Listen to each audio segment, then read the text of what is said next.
Boa tarde. Vamos voltar aqui para falar sobre os contratos de vesting, né? Fazer o segundo bloco, que vai ser um pouco mais curto que o primeiro, mas assim fica um pouco menos cansativo também, né? Bom, então o que a gente já visto até agora é que o contrato de vesting é o contrato normalmente celebrado entre uma empresa e um colaborador, né? Que ele acaba se tornando sócio, né? E justamente para que ele, apesar de ele inicialmente não ter que ser um sócio, né? A ideia é fazer aquela pessoa se sentir como sócio, se sentir como dona, né? Então, por isso que conforme ela vai trabalhando, vai batendo as suas metas, um engenheiro, um administrador, ou até um sócio menor também, um sócio minoritário, tá?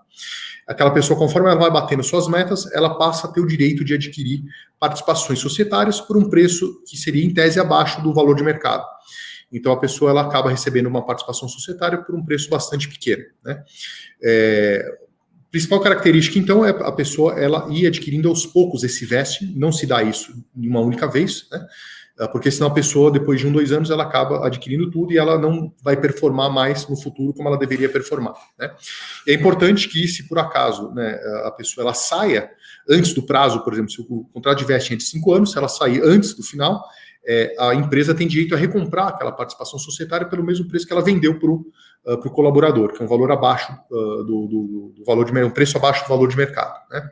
Bom, as duas grandes preocupações que surgem com esse tipo de contrato são as questões trabalhistas, né, e as questões tributárias a respeito disso. Então, por um bom tempo, esse tipo de contrato foi questionado na Justiça do Trabalho, tá?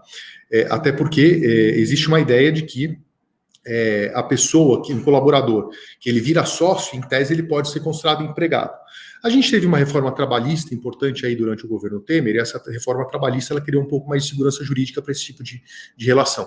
Inclusive, isso acabou beneficiando os contratos de vesting e certamente beneficiou as empresas startups, né? Então, agora, esse tipo de contrato, já tinha uma jurisprudência que estava até bastante consolidada nesse aspecto. Se o contrato tiver determinadas características, ele vai ser visto como válido, tá? E não vai ser anulado perante a Justiça do Trabalho, e a pessoa não vai ser considerada um empregado, se não, logicamente, não se encontrarem presentes, né, os aspectos do contrato de trabalho. Mas o que acontece é o seguinte: quando uma pessoa, um colaborador, ele trabalha para aquela empresa e ele passa a adquirir o direito de comprar participação societária, ele não vai ser visto como um empregado por conta disso, tá? Se faz um contrato de prestação de serviço inicialmente, então não é um contrato de trabalho, tá? Se faz um contrato de prestação de serviço e, principalmente, a partir do momento que a pessoa adquire as suas participações societárias, essa participação societária não vai poder ser vista como salário. Por quê? Porque ele paga por essa participação societária, ele não recebe aquilo de graça ou tendo como contraprestação só o seu trabalho, né? Na verdade, ele vai trabalhar, ele vai bater metas, e batendo essas metas, ele tem o direito de adquirir, né, a participação societária por um preço abaixo do valor de mercado. Então, isso não é salário. Então, se a documentação for feita de maneira adequada, a gente não vai encontrar subordinação, porque não existe subordinação entre sócios, mesmo que um seja controlador e outro seja minoritário, né? E a gente também não vai ter onerosidade, porque, logicamente, ele vai até retirar prolabore, mas não vai retirar salário, e prolabore tem uma natureza jurídica diferente, tá? Então, se formatado adequadamente, essa participação societária que a pessoa adquire, ela não vai ser vista como salário, porque, de novo, ele não recebe sem dar uma contraprestação. Na verdade, ele paga um preço abaixo do valor de mercado, mas ele paga por ela, tá? Então, é muito importante formatar isso de maneira adequada, tá? E, além disso, vou mudar aqui o slide. A visão tributária, que também é importante, né? Porque, em tese, se o direito vested, né, o direito de vestir e comprar participação societária é visto como salário, então ele deveria ser tributado como salário. Então, por isso que é muito importante a gente fazer a formatação econômica de maneira adequada.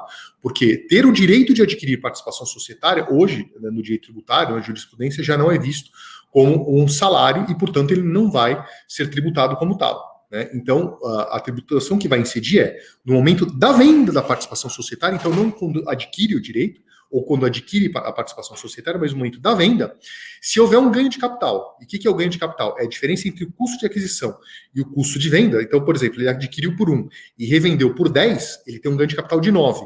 Aí, este ganho de capital será tributado. Agora, no momento que ele passa a ter o direito, ou seja, que aquela condição do serviço prestado, né, e aquela condição de bater metas, elas foram atingidas, né, foram observadas, aí sim ele vai poder adquirir. Mas nesse momento não tem uma remuneração propriamente dita, né, ele está pagando pela participação societária. Só na hora dele vender essa participação que em si vai incidir o imposto sobre esse ganho de capital. Então, se formatado adequadamente, não deve ser considerado como remuneração, tá? E de novo, o colaborador ele paga para adquirir sua participação societária, mesmo que por preço abaixo do valor de mercado. Então, a tributação que vai incidir é sobre o ganho de capital e não sobre o salário, que é uma tributação, inclusive, bem mais benéfica do que a tributação que incide sobre o salário. Então, era isso que eu tinha para falar para vocês. Agradeço muito pela atenção e até a próxima. Um grande abraço.